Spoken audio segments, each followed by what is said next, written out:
Oh.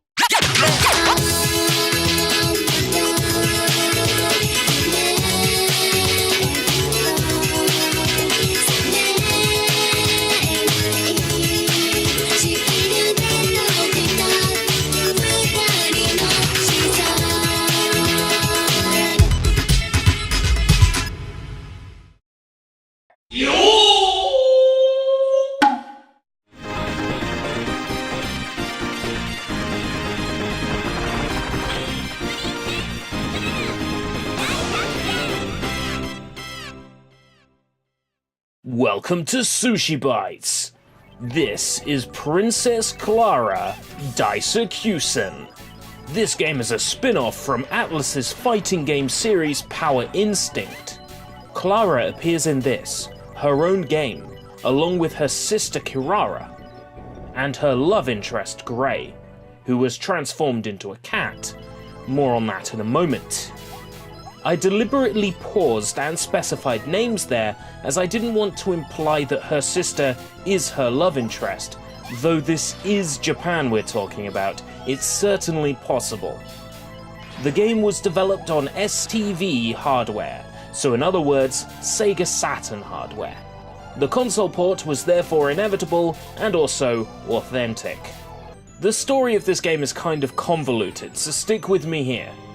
The Miracle World, oh please, has been invaded by the Scrap Empire. The Queen of Miracle World has been kidnapped, and all the peaceable citizens of the Miracle World have been turned into animals and trapped inside robots.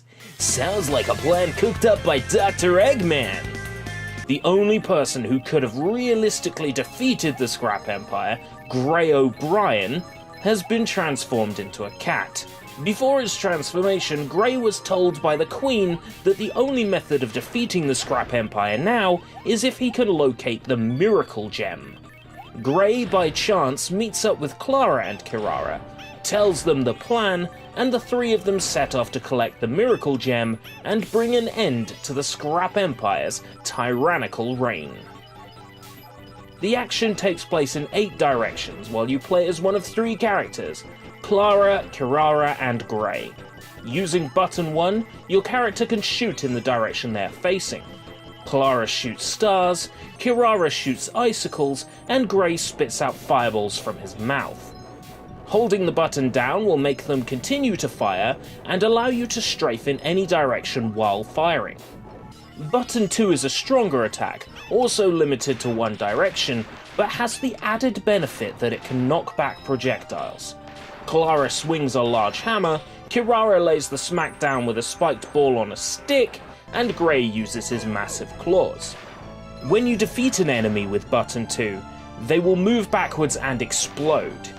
If you manage to get them to hit another enemy with their explosion, and then they hit another enemy with their explosion, and then they hit another enemy with their explosion, you'll get jewels, which are worth a lot of points.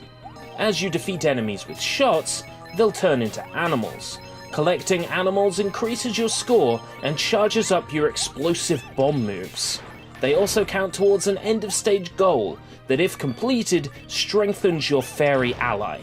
The bomb moves are performed by your ally by pressing button 3, so the stronger they are, the stronger your explosive ability is. The presentation is top-notch, but I have come to expect nothing less from Atlus. The music is pleasant, the sound effects are cute and fitting, and the whole sound design comes off as polished. The graphics are sweet and colourful, but grey and moody when they need to be, especially in the Lost World.